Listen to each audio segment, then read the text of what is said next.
Assalamualaikum warahmatullahi wabarakatuh. Salam dan bahagia. Perkenalkan, nama saya Neni Triana dari SD Negeri 1 Sakti Buana, CGP Angkatan 9, Kabupaten Lampung Tengah. Berikut adalah kegiatan aksi nyata Modul 1.4 Budaya Positif. Tujuan aksi nyata Modul 1.4 Budaya Positif. 1. Mewujudkan peserta didik yang merdeka dan memiliki budaya positif. 2. Menumbuhkan budaya positif di sekolah dengan meyakini nilai-nilai kebijakan universal.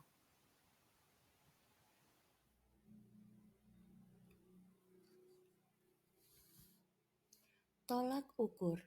Tolak ukur kegiatan ini adalah terbentuknya keyakinan kelas melalui kesepakatan yang dilaksanakan oleh wali kelas dengan peserta didik.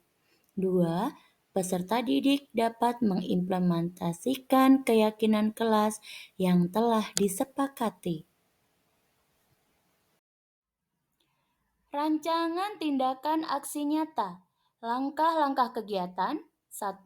Berdiskusi dengan kepala sekolah tentang pentingnya budaya positif dan memohon izin untuk mengimbaskan kepada rekan guru lainnya.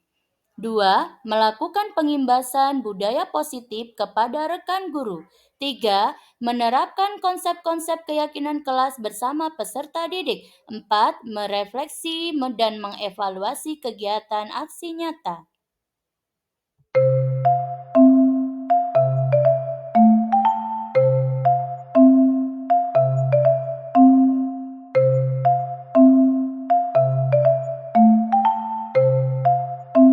Selamat pagi kepada yang terhormat Bapak Kepala SD Negeri 1 Sakti Buana serta Bapak Ibu Guru yang saya hormati.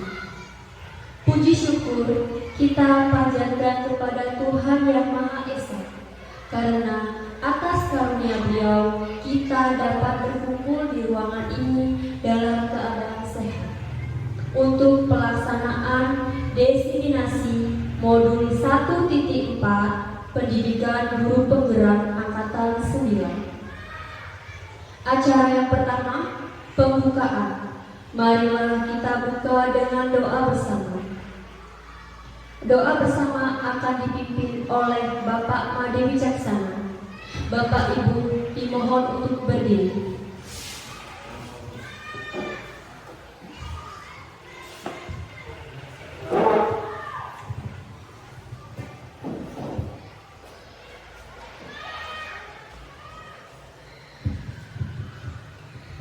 Baik, untuk yang beragama lain bisa menyesuaikan. Berdoa mulai. Om Maiket, Om Maiket Amastu, Namasidam, Astu, Namaswahu, Om Manubatra, Kekalian Swata. Semoga pikiran yang baik datang dari segala penjuru. Selesai.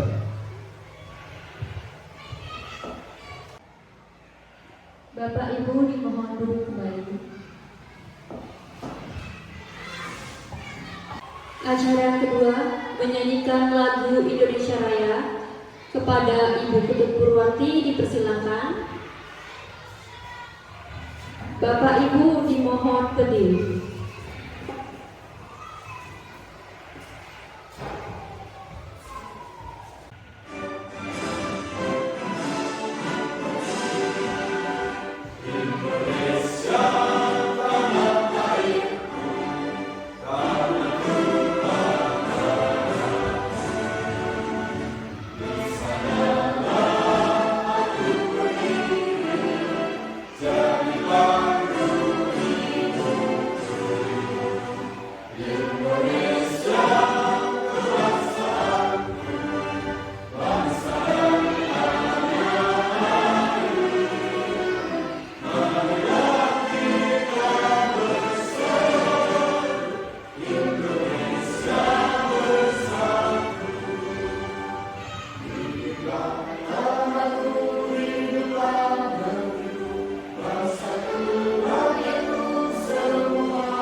sambutan kepala sekolah dari Bapak Made Artana. Dikarenakan Bapak Made Artana berhalangan hadir, maka akan diwakilkan oleh Bapak Dewa Gede Darmawan. Kepada Bapak Dewa Gede Darmawan dipersilakan. Baik, di sini saya mewakili Bapak Kepala Sekolah. Sebelumnya, Assalamualaikum warahmatullahi wabarakatuh. Om Swastiastu, Salam Namo Buddhaya, Salam Kebajikan. Yang terhormat Bapak Ibu peserta diseminasi budaya positif modul 1.4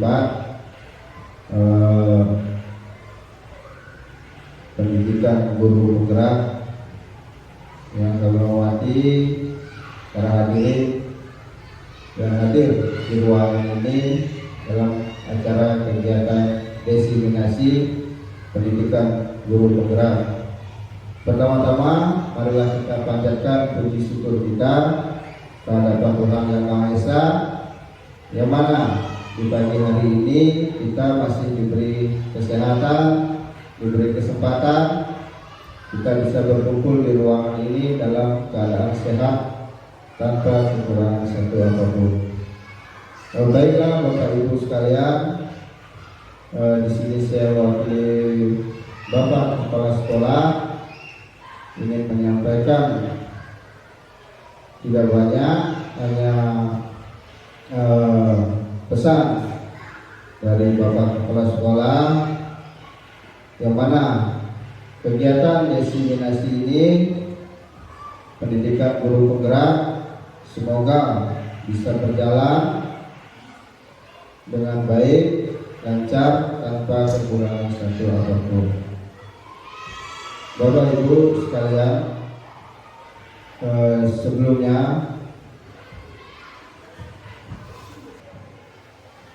Bapak Ibu sekalian, kami atau sekolah sangat bangga dan sangat mendukung di mana salah satu guru dari sekolah SDN 1 Sakibuana bisa mengikuti program guru penggerak ini. Kami dari sekolah tentunya sangat mendukung dan siap memfasilitasi apapun kebutuhan yang dibutuhkan oleh calon guru penggerak. Bapak Ibu sekalian, tidak banyak yang ingin saya sampaikan, hanya sedikit pesan kepada calon guru penggerak dalam acara diseminasi ini. Semoga apa yang diperoleh, apa yang didapat dari kegiatan guru penggerak bisa dilaksanakan di sekolah, bisa disampaikan kepada anak didik, dan bisa menjadi panutan dari anak didik kita semua. Mungkin itu sedikit dari saya, kurang dan lebihnya saya mohon maaf, dan di akhir kata saya ucapkan terima kasih. Saya tutup dengan wassalamualaikum warahmatullahi wabarakatuh. Om Santi Santi Santi Om. Baik, terima kasih atas sambutannya Bapak Dewa Gede Darmawan. Acara yang keempat, diseminasi modul 1.4 yang bertemakan budaya positif oleh Ibu Neni Triana. Ibu Neni Triana, waktu dan tempat dipersilakan. Baiklah, mohon izin Bapak dan Ibu Dewan Guru SD Negeri 1 Sakibuana. Sebelumnya saya ucapkan Assalamualaikum warahmatullahi wabarakatuh. Om Swastiastu. Tabipun ngalimpuro.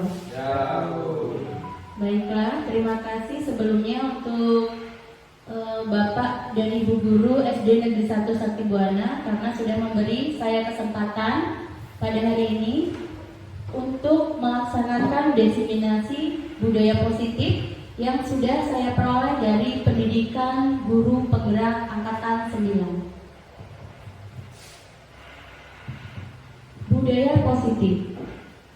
Budaya positif adalah nilai-nilai, keyakinan-keyakinan, dan kebiasaan-kebiasaan di sekolah yang berpihak pada murid, agar murid dapat berkembang menjadi pribadi yang kritis, penuh hormat, dan bertanggung jawab. Budaya positif yang sudah kita terapkan di sekolah, yang pertama, kegiatan ekstrakurikuler pramuka. Dari kegiatan ekstrakurikuler pramuka diharapkan anak-anak menjadi pribadi yang lebih mandiri, disiplin, dan penuh tanggung jawab. Kemudian budaya positif yang kedua yang kita terapkan di sekolah kita adalah membiasakan perilaku 5S. Senyum, salam, sapa, sopan, dan santun. Ini hendaknya kita terapkan di sekolah kita. Kemudian yang ketiga, kegiatan kita adalah kegiatan sembahyang bersama, purnama, dan tilem yang sudah kita terapkan. Kemudian yang ketiga, ini yang akan kita terapkan adalah kegiatan literasi sekolah. Kegiatan literasi sekolah seperti pojok baca, dan ini yang akan kita kembangkan. Pada kegiatan diseminasi ini, ada poin-poin yang akan saya sampaikan. Yang pertama, perubahan paradigma belajar. Yang kedua, disiplin positif. Yang ketiga, motivasi perilaku manusia. Yang keempat, posisi kontrol restitusi. Yang kelima, kebutuhan dasar manusia. Yang keenam, keyakinan kelas. Dan yang terakhir adalah segitiga restitusi. Di sini ada pertanyaan pematik, setuju atau tidak setuju. Nanti Bapak dan Ibu boleh berpendapat setuju atau tidak setuju. Yang pertama, apakah hukuman dapat mendisiplinkan siswa? Yang kedua, pemberian hukuman dengan hal positif seperti membaca atau membersihkan halaman sekolah, apakah dapat mewujudkan disiplin anak? Kemudian yang ketiga, memberi penghargaan apakah dapat meningkatkan motivasi bagi siswa? Ayo Bapak dan Ibu Dewan Guru, apakah setuju atau tidak setuju? Siapa yang mau berpendapat? Oke, Pak Made Wicaksana, silakan. Baik. Untuk yang pertama, apakah hukuman dapat mendisiplinkan anak? Itu saya sangat setuju sekali. Karena apa? Karena seorang anak belum tentu tahu akan sebuah sanksi atau hasil dari perbuatan. Karena kalau kita tidak memberi hukuman, seorang anak tidak akan pernah mengerti dan paham apa kesalahannya. Terus yang kedua, memberikan hukuman dengan hal positif seperti membaca atau membersihkan halaman sekolah dapat mewujudkan disiplin anak. Itu juga saya setuju karena mengajarkan anak disiplin dan menjaga kebersihan sedari dini. Terus yang ketiga, memberikan penghargaan dapat meningkatkan motivasi bagi murid. Itu juga saya sangat setuju. Karena apa? Karena rasa berlomba-lomba anak akan timbul. Artinya bagaimanapun caranya agar dia bisa mendapat penghargaan tersebut dalam persaingan yang positif. Terima kasih. Oke. Baiklah, beri tepuk tangan dulu buat Pak Made Wicaksana. Oke, ternyata Bapak dan Ibu, awalnya saya pun juga berpikir sedemikian, seperti sama dengan Pak Made Wicaksana. Dan setelah saya mempelajari modul 1 hingga modul 1.4, saya mendapatkan suatu pengetahuan baru. Yang pertama, apakah hukuman dapat mendisiplinkan anak? Jawabannya adalah tidak. Kenapa tidak? Karena anak-anak, kalau kita memberi hukuman kepada anak-anak itu berperilakunya hanya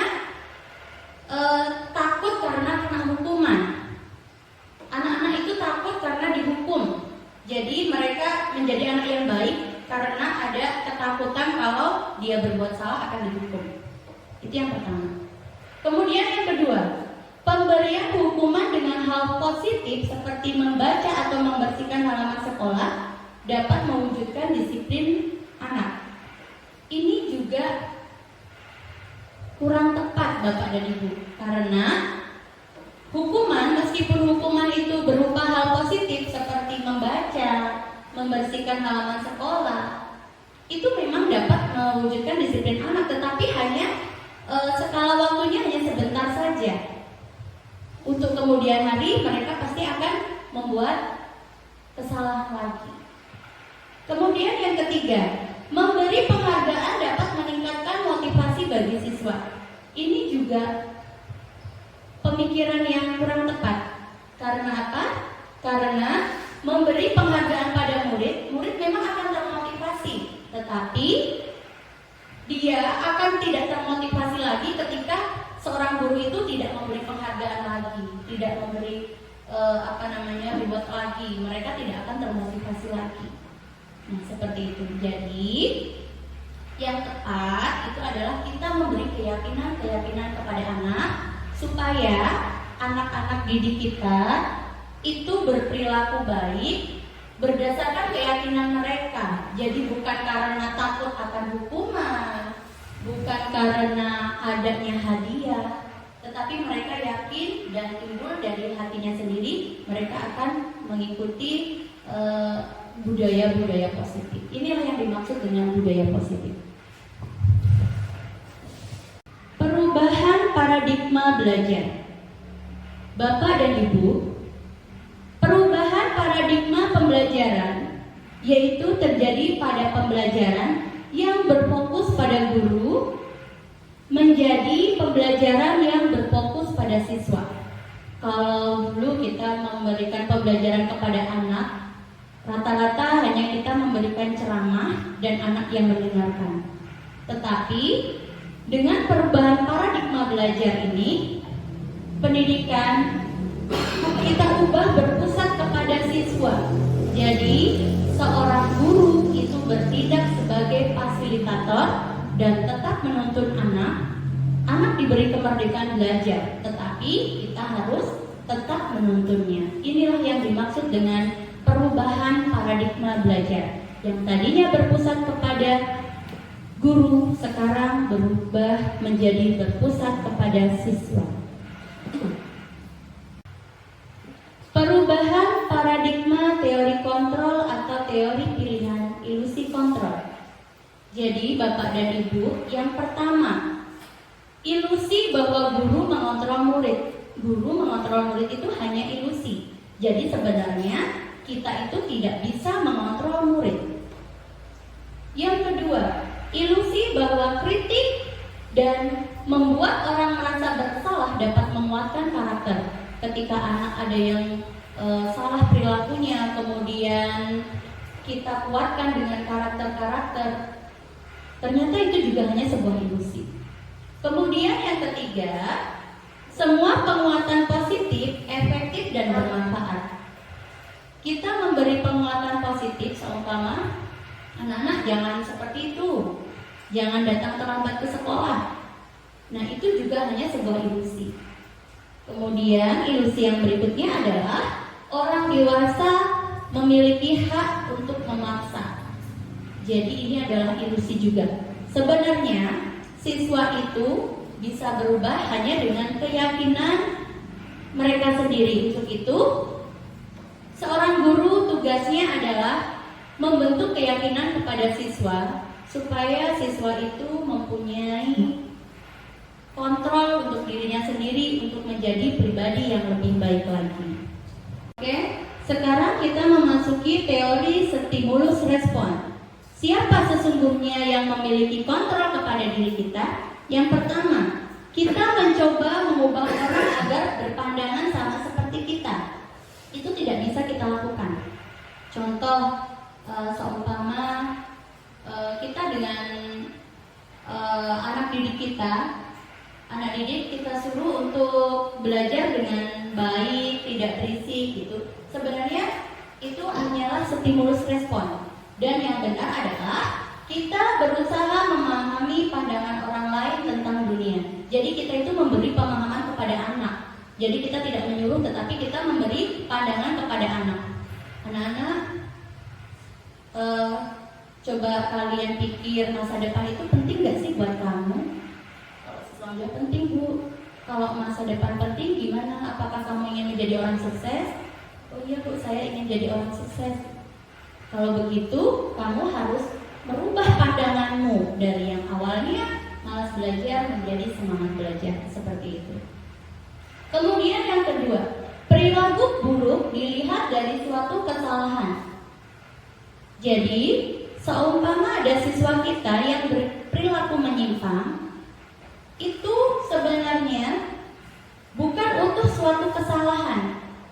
Kita menganggapnya, oh kalau perilaku menyimpang itu salah. Ternyata anak-anak itu memiliki perilaku menyimpang itu ada tujuannya. Seperti yang sudah kita lihat, ada murid kita, Brandon, itu dia berperilaku kebut-kebutan, naik motornya kebut gitu ya. Ternyata dia itu memiliki suatu tujuan. Pas ketika saya tanya, dia itu tujuannya adalah mencari kesenangan. Nah, inilah yang disebut dengan teori kontrol. Kemudian yang ketiga, orang lain bisa mengontrol saya. Apakah bisa orang lain mengontrol diri kita? Termasuk itu orang terdekat dengan kita? Tidak. Ternyata tidak bisa. Jadi, yang bisa mengontrol diri kita itu adalah kita sendiri, bukan pengaruh orang lain. Kemudian berikutnya, saya bisa mengontrol orang lain. Saya bisa mengontrol orang lain. Itu hanyalah stimulus respon. Kurang tepat. Yang benar adalah kita tidak bisa mengontrol orang lain. Jadi orang lain itu pasti akan berubah sesuai dengan keyakinan dia sendiri. Berikutnya, kita berpikir ada model menang atau kalah. Sebenarnya kita tidak boleh mempunyai pemikiran seperti itu. Seperti bisa nggak ya. Harusnya kita membuang pemikiran seperti itu. Yang harus kita pikirkan adalah menang dan menang, bisa dan bisa. Pokoknya tidak ada kata kalah, tidak ada kata tidak bisa. Yang ada hanya menang, bisa.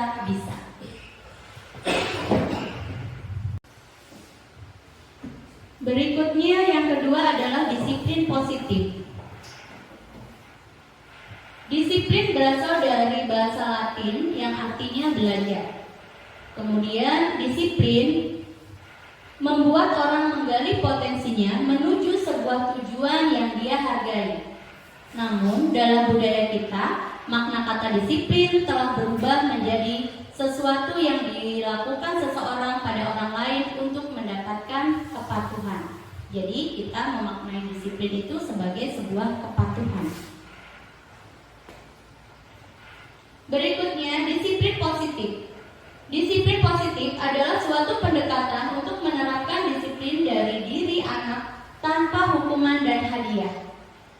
Disiplin positif perlu diterapkan baik dalam lingkungan keluarga maupun lingkungan sekolah. Nah ini, kita di sini dituntut untuk bisa mendisiplinkan positif anak. Jadi tanpa kita beri hukuman, tanpa kita beri hadiah, anak-anak sudah patuh kepada peraturan. Itulah yang disebut dengan disiplin positif. Disiplin juga merupakan suatu bentuk perbuatan kontrol diri, yaitu belajar untuk mengontrol diri agar dapat mencapai suatu tujuan, yakni nilai-nilai kebajikan yang merupakan sifat-sifat positif manusia. Nilai-nilai kebajikan merupakan tujuan mulia yang ingin dicapai setiap individu. Dengan kata lain, bahwa nilai-nilai kebajikan merupakan salah satu motivasi intrinsik. Di sini tugas guru adalah menyebarkan nilai-nilai kebajikan kepada siswanya. Jadi kita memberi nilai-nilai contoh, ini ya, berikutnya ada. Ini contoh-contoh nilai kebajikan: keadilan, tanggung jawab, jujur, bersyukur, lurus hati, berprinsip, integritas, kasih sayang, rajin, komitmen, percaya diri. Dan ini adalah nilai-nilai yang harus kita sisipkan dalam sela-sela pembelajaran kita. Jadi, ketercapaian materi itu bukanlah tujuan utama suatu pendidikan, tetapi tujuan pendidikan harus kita setarakan, kita masukkan nilai-nilai kebijakan seperti yang ada di papan tulis tanggung jawab, kejujuran, disiplin. Dan disinilah nanti akan tercipta siswa yang berprofil pelajar Pancasila. Profil pelajar Pancasila ada 6 dimensi. Yang pertama, beriman dan bertakwa kepada Tuhan. Yang kedua, mandiri.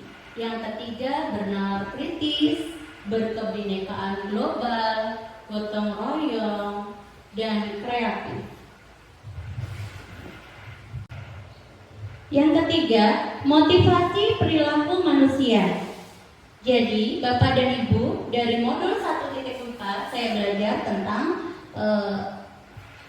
materi teori dari Diana Gosan menyatakan ada 3 motivasi perilaku manusia. Jadi setiap perilaku itu ternyata ada yang memotivasinya. Yang pertama, perilaku untuk menghindari ketidaknyamanan atau hukuman. Contohnya adalah anak-anak datang lebih awal gitu ya, karena dia itu menghindari ketidaknyamanan atau menghindari hukuman, biasanya seperti itu, karena kalau terlambat mereka akan takut dihukum. Itu motivasi perilaku yang pertama. Yang kedua, untuk mendapatkan imbalan atau penghargaan dari orang lain.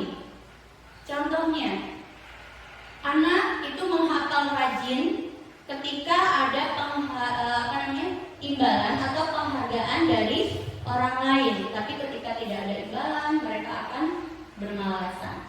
Kemudian yang ketiga, untuk menjadi orang yang mereka inginkan dan menghargai diri sendiri dengan nilai-nilai yang mereka percaya. Dan inilah motivasi yang ketiga, inilah yang harus kita terapkan pada diri kita sebagai guru dan kita tularkan kepada murid-murid kita. Jadi perilaku kita itu motivasinya untuk menjadi orang yang diinginkan dan menghargai diri sendiri. Contoh, kita datang tepat waktu berarti bukan takut karena peraturan, tetapi karena untuk menghargai diri kita sendiri. Kita berpakaian tertib bukan untuk takut kepada atasan, bukan takut karena hukuman, tetapi karena kita ingin menghargai diri kita sendiri. Contohnya seperti itu. Yang keempat adalah kebutuhan dasar manusia. Kebutuhan dasar manusia itu ada 5. Yang pertama, kebutuhan untuk bertahan hidup atau survival. Yang kedua, kebutuhan kasih sayang dan rasa diterima. Yang ketiga, kebebasan. Yang keempat, kesenangan. Dan yang kelima adalah penguasaan. Ketika seorang murid melakukan suatu perbuatan yang bertentangan dengan nilai-nilai kebajikan atau melanggar peraturan, hal itu sebenarnya dikarenakan mereka gagal dalam memenuhi kebutuhan dasar mereka. Saya kasih satu kasus, ini Nanda ya. Nanda adalah siswa kelas 6, mempunyai kebiasaan kurang baik, yaitu suka meminta bekal makanan secara paksa terhadap teman-temannya di kelas. Suatu ketika, si Komang Ayu merasa jengkel dengan perbuatan Nanda dan melaporkan kepada Bu Neni selaku wali kelas 6. Kemudian Bu Neni memanggil Nanda untuk dimintai keterangan. Nah, dalam kasus Nanda di atas, apabila jawaban Nanda ketika ditanya oleh Ibu Neni adalah karena ia lapar dan orang tuanya tidak membawa bekal makan siang, maka kebutuhan dasar yang sedang berusaha dipenuhi oleh Nanda adalah kira-kira apa kebutuhan dasarnya? Kalau ada kasusnya Nanda itu suka merebut makanan dari orang lain. Nah, kira-kira kebutuhan yang mana? Pasti saya kebutuhan itu. Iya. Kebutuhan untuk bertahan hidup. Oke, benar sekali Pak Dewa Gede ya. Jadi kebutuhan pada kasus Nanda tadi adalah kebutuhan untuk bertahan hidup. Ya. Jadi karena di rumah belum ada makanan yang bisa dimakan, jadi si Nanda itu suka merebut temannya. Berarti itu adalah kebutuhan untuk bertahan hidup. Kemudian jika pertanyaan Nanda itu jika jawaban Nanda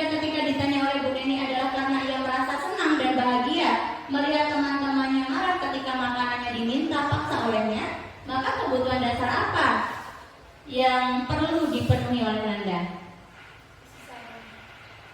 Yang mana? Apakah kebebasan, kesenangan, penguasaan, kasih sayang? Kesenangan. Iya. Kebutuhan dasar yang Nanda akan penuhi adalah kebutuhan kesenangan.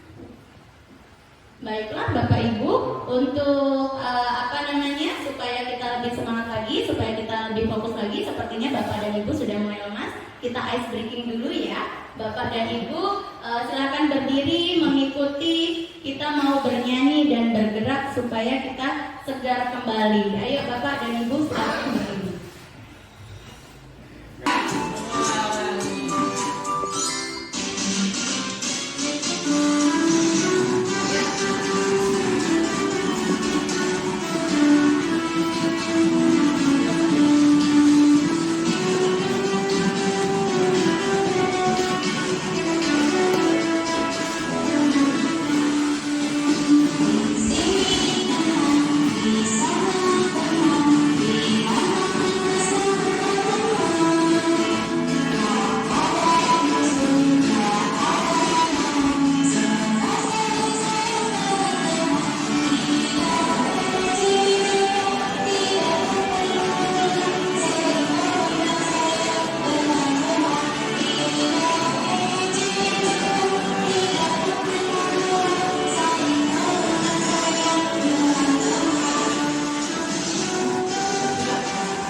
Terima kasih untuk ice breaking-nya. Kita sudah tambah semangat lagi, kita lanjutkan lagi ya. Nah, yang sekarang yang kelima itu adalah posisi kontrol restitusi. Di sini ada 5 teori kontrol restitusi dari Dr. William Gesser. Yang pertama adalah posisi penghukum, yang kedua pembuat rasa bersalah, yang ketiga teman, yang keempat pemantau, dan yang kelima adalah manajer. Posisi kontrol penghukum. Nah, ini biasanya kita kita itu sebagai guru memposisikan diri kita itu sebagai penghukum, karena kalau ada siswa yang tidak sesuai dengan peraturan mesti kita hukum, biasanya seperti itu. Dan sekarang akan kita pelajari posisi-posisi kontrol tersebut. Yang pertama, jika orang-orang yang menjalankan posisi penghukum senantiasa mengatakan bahwa sekolah memerlukan sistem atau alat yang lebih dapat mendisiplinkan anak-anak menjadi lebih baik lagi. Kemudian guru-guru yang menerapkan posisi penghukum itu biasanya akan berkata seperti ini, patuhi aturan saya. Awas ya kalau kamu sampai terlambat datang lagi. Terus ada juga seorang penghukum itu biasanya seperti ini, kamu selalu aja salah. Awas ya, besok kalau mengulangi kesalahan kamu lagi, kamu akan bapak hukum. Nah, kemudian ada lagi seperti ini, kamu aja yang terakhir selesainya. Kalau kamu paling terakhir mengerjakannya, berarti kamu nanti akan ibu hukum, sama seperti itu. Nah, yang seperti inilah yang disebut sebagai posisi kontrol penghukum. Jadi, senantiasa percaya hanya dengan hukuman dapat mendisiplinkan siswa. Nah, kemudian yang kedua, pembuat rasa bersalah. Pada posisi pembuat rasa bersalah, biasanya guru akan bersuara lebih lembut. Gak seperti penghukum tadi. Kalau penghukum itu kan biasanya nada kita keras gitu. gitu ya. Kalau posisi kontrol pembuat rasa bersalah, biasanya nadanya lebih lembut. Contoh seperti ini kata-katanya. Ibu sangat kecewa sekali dengan kamu. Kenapa sih kamu melakukan seperti itu? Berapa kali Bapak harus beritahu kamu ya? Bapak sampai capek loh memberitahu kamu terus. Nah, itu adalah posisi pembuat rasa bersalah. Kemudian gimana coba? Kalau orang tua kamu tahu kamu berbuat begini, pasti orang tua kamu akan kecewa sekali. Nah, seperti inilah yang disebut posisi pembuat rasa bersalah. Kemudian berikutnya, posisi sebagai teman. Ayo bantulah demi Bapak ya, semangat belajarnya, bantu Bapak. Ayo ingat, kalau tidak ada bantuan Bapak, mungkin kamu nggak naik kelas. Nah, sama seperti itu adalah kontrol sebagai teman. Biasanya kalau sebagai teman ini, kontrol sebagai teman, hal yang mudah ditimbulkan adalah anak-anak hanya dekat dengan satu guru saja, tetapi tidak dekat dengan guru lainnya, dan ini juga harus kita hindari. Kemudian sebagai pemantau, kalau sebagai pemantau berarti kita itu mengawasi. Pada saat kita mengawasi, kita bertanggung jawab atas perilaku orang-orang yang kita awasi. Kemudian posisi pemantau itu berdasarkan pada peraturan-peraturan dan konsekuensi. Kemudian contoh kalimatnya adalah peraturan apa? Apa yang telah kamu lakukan? Sanksi atau konsekuensinya apa ketika kamu melakukan kesalahan? Nah, seperti itu adalah kontrol sebagai pemantau. Nah, yang diharapkan kita sebagai seorang guru itu bukan menempati posisi penghukum, bukan menempati posisi sebagai teman, bukan menempati posisi sebagai pengawas, tetapi kita sebagai guru itu harus menempatkan posisi kontrol kita itu sebagai kontrol manager. Nah, kontrol manager adalah posisi di mana guru berbuat sesuatu bersama dengan murid, mempersilahkan murid mempertanggungjawabkan perilakunya, mendukung murid agar dapat menemukan solusi atas kesalahannya sendiri.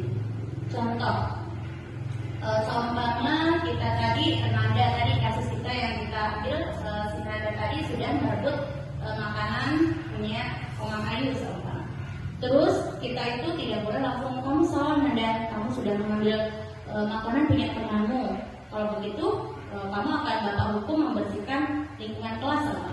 Kita tidak boleh seperti itu. Tetapi kita di sini sebagai guru harus menempatkan posisi kontrol kita sebagai manajer. Caranya adalah dengan memanggil Nanda, kemudian kita menanyakan, Nanda, apa sih tadi yang sudah terjadi di kelas? Tadi kayaknya di kelas itu ada sedikit gaduh ya.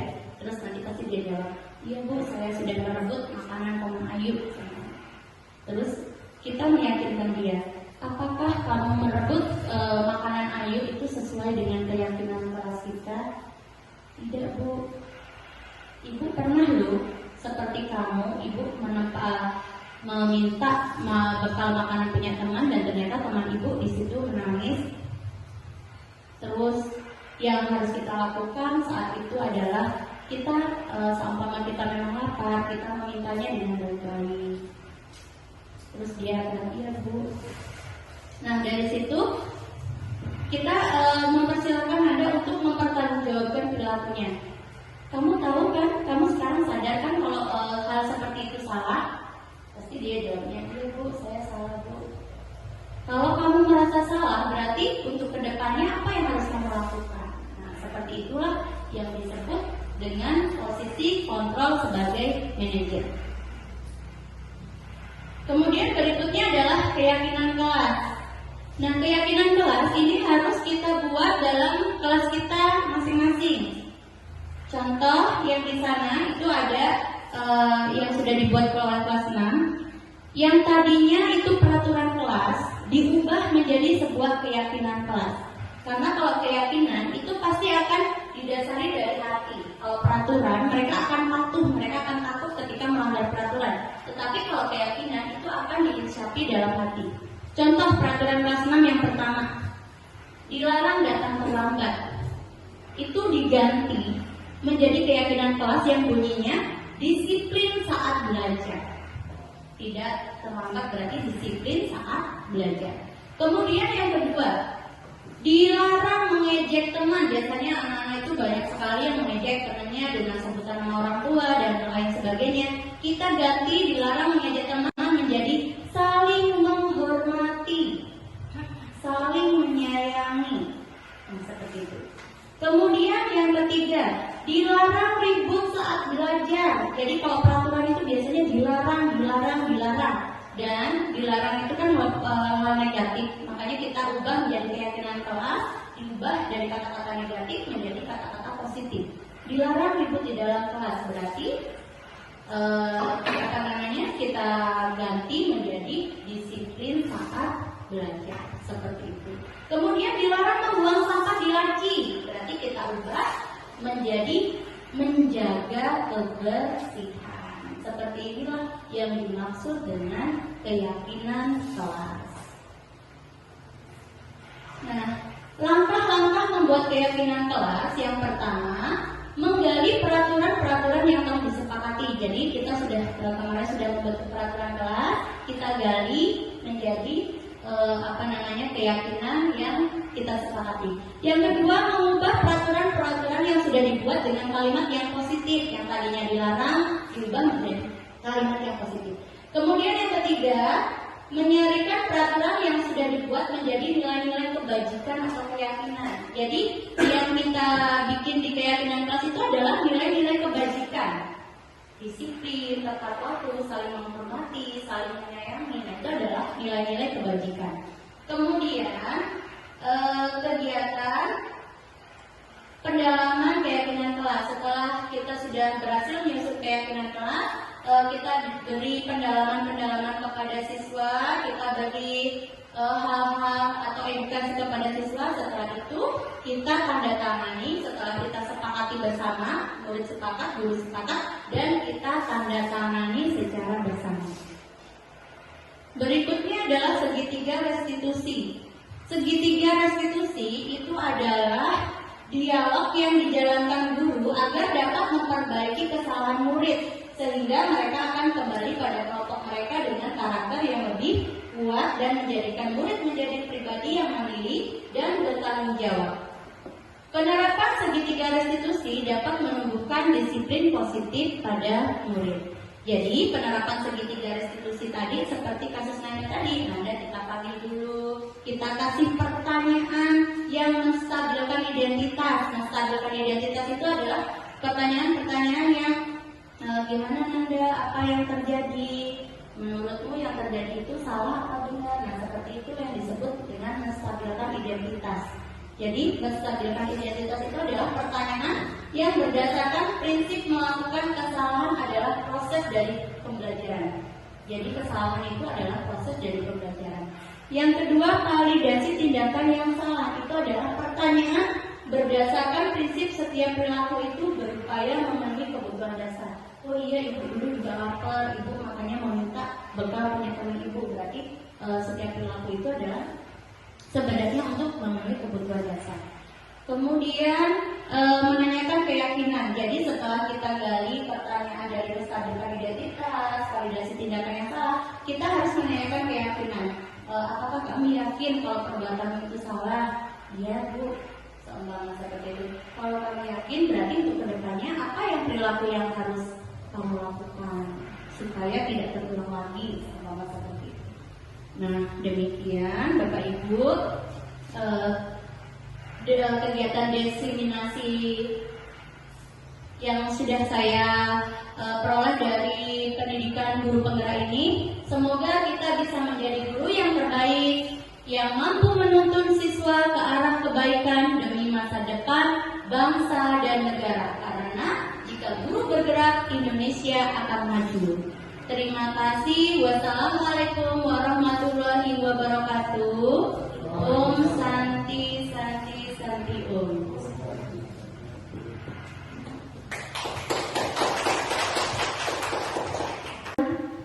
diseminasi budaya positif yang disampaikan oleh Ibu Neni Triana.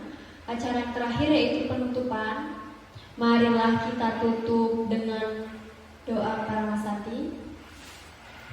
Om Santi Santi Santi Om. Demikian acara diseminasi hari ini. Saya selaku moderator, apabila ada kesalahan kata, saya mohon maaf dan saya akhiri. Selamat siang.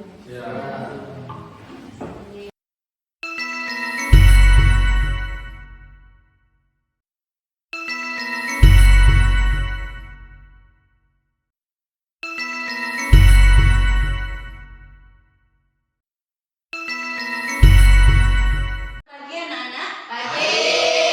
Gimana kabar kalian hari ini? Oke, Ibu lihat tadi Mang Alif berangkat paling awal dan dia sangat rajin membantu Ibu Guru dalam menyapu. Silakan Mang Alif, kita pimpin dulu doanya. Silakan.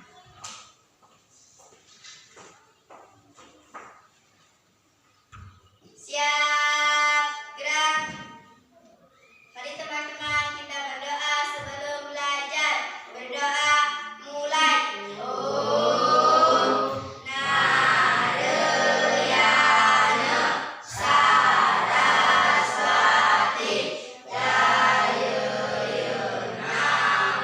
Swaha Om Santi. Beri salam pada Bu Guru.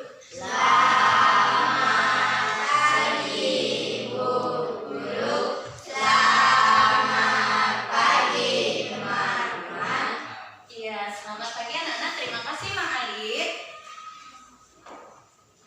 Anak-anak, sekarang kita lihat apa yang sudah kita buat di sini. Ini sudah kita buat saat kita mulai awal masuk tahun pelajaran baru, namanya peraturan kelas ya. Ada apa saja? Kita baca sama-sama. 1, 2, 3.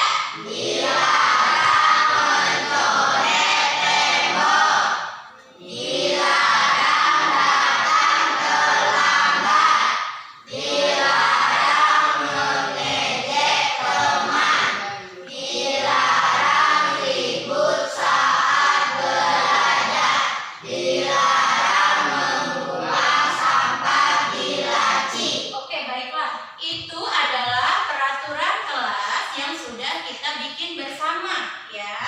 Dan sekarang Ibu mau merubah dari peraturan kelas menjadi keyakinan kelas, ya.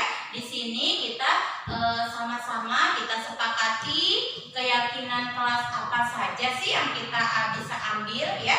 Kemudian dari peraturan kelas itu kan ada dilarang mencontek, dilarang terlambat masuk. Semuanya menggunakan kata-kata negatif, dilarang. Dan sekarang mau kita ubah menjadi nilai positif, ya Nana ya, yang akan kita budayakan menjadi budaya sekolah.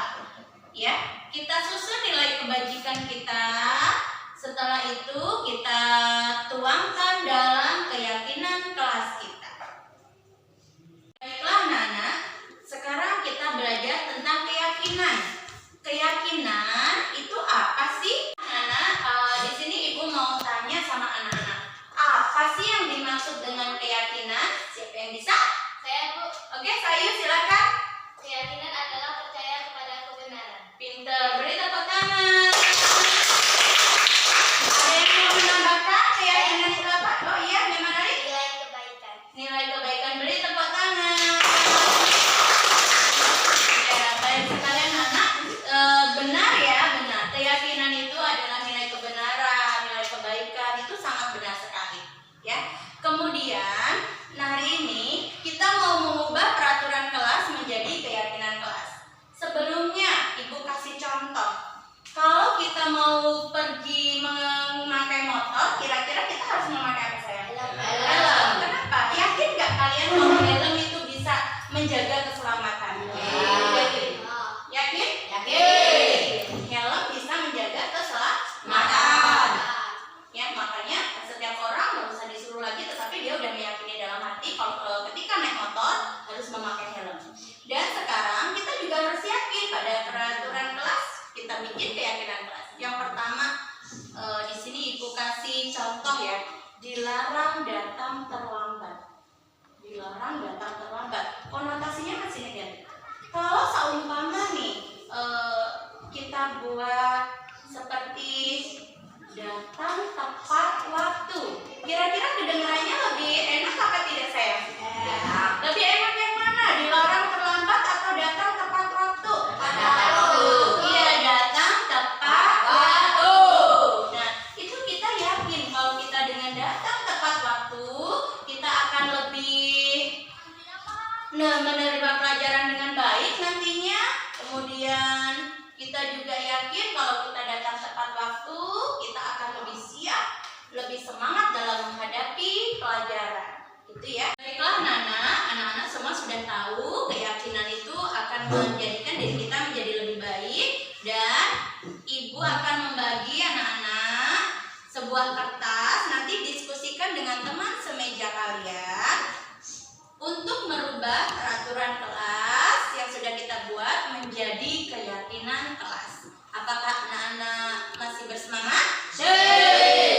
Anak-anak sudah ibu bagi dengan satu meja, satu buah kertas. Nanti anak-anak ubah peraturan kita menjadi nilai kebajikan, dan setelah kita sepakati, nanti kita akan tempel pada papan yang warna hitam. Kita bikin keyakinan kelas kita. Setelah kita sepakat, nanti akan kita tanda tangani bersama, ya.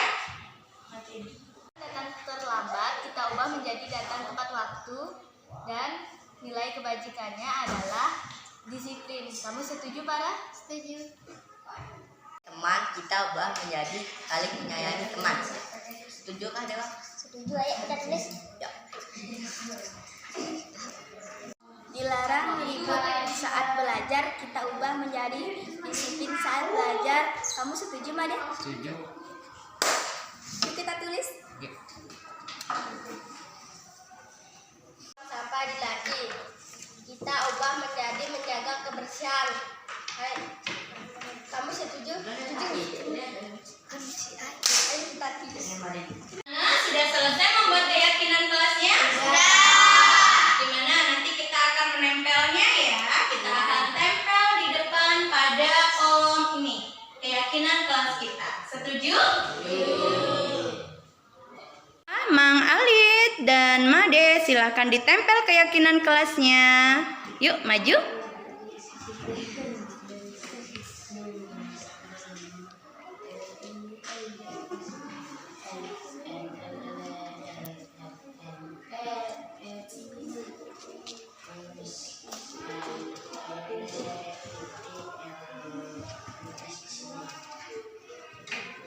Oke, terima kasih.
sudah tanda tangan, kita sepakati bersama tidak ada yang boleh melanggarnya berarti ya, karena kita sudah yakin dari dalam diri kita. Kita baca yuk keyakinan kelas kita secara bersama.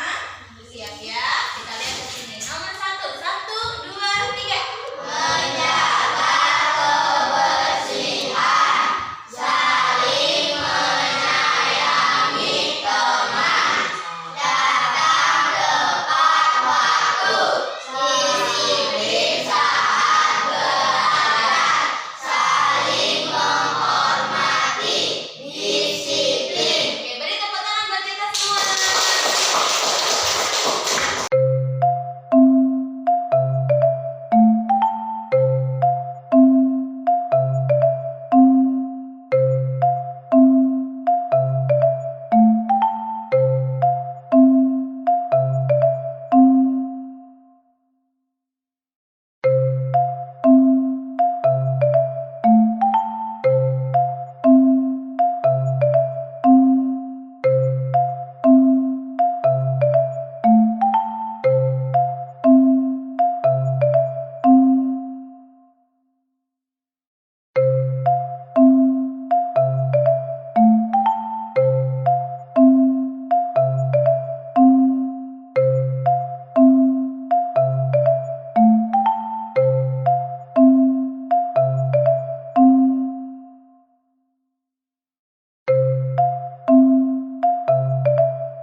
Nama saya Reja. Nama saya Khalid. Nama saya Dewa. Nama saya Nanda. Nama saya Made. Nama saya Resta. Nama saya Rifki. Kami dari SDN 1 Sakti Buana. Om Swastiastu. Nama saya Farah. Nama saya Sayu. Nama saya Ayu. Nama saya Dwi. Nama saya Gusti. Kami dari SDN 1 Sakti Buana kelas 6.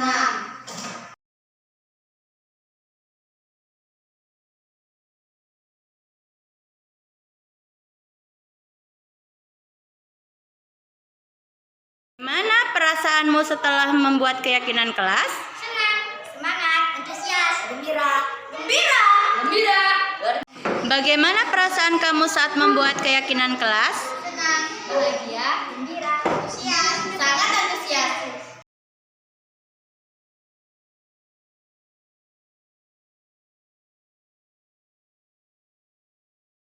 Apakah menurutmu pembuatan keyakinan kelas itu sangat penting? Penting, penting, penting, penting, penting, penting, Sangat. Menurutmu, apakah pembuatan keyakinan kelas itu penting? penting, penting, penting, penting, sangat penting.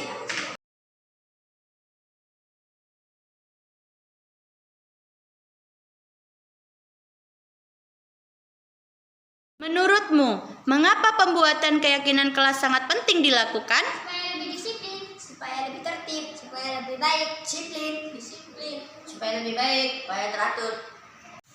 Menurutmu, mengapa pembuatan keyakinan kelas sangat penting dilakukan? supaya lebih baik, lebih tertib, supaya disiplin, baik, supaya lebih baik. Demikian tadi video kegiatan desiminasi yang saya lakukan di SD Negeri 1 Sakti Buana dan juga pembuatan keyakinan kelas untuk siswa kelas 6 SD Negeri 1 Sakti Buana. Terima kasih. Salam guru penggerak. Wassalamualaikum warahmatullahi wabarakatuh.